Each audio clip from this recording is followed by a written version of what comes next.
A la sombra del Canelo nace un hijo guerrillero, defensor de las montañas, bosques, valles y riachuelos. Es un toqui muy rebelde, de la tierra el más herido. Fue enjuiciado con sus manos y sanado con la savia del Canelo. ¡Caljurriñi, Caljurriñi!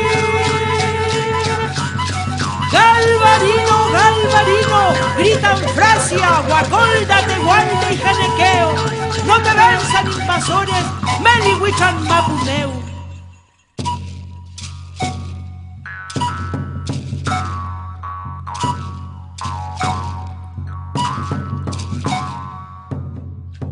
Dijo antes de morir, cuando estaba en cautiverio, si mis manos me cortaron, lengua y dientes me dejaron.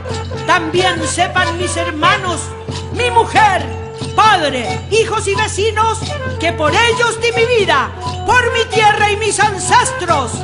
Caljurriñi, Caljurriñi. Galvarino, Galvarino, gritan Frasia, Guacolda, Tehualde y Janequeo. No te venzan invasores, Melihuichan Mapuneu.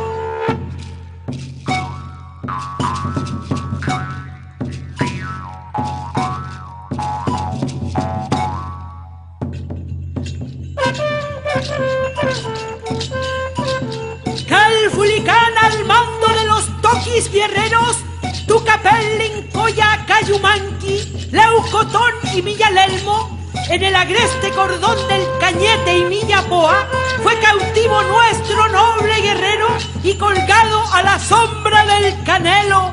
¡Caljurriñi,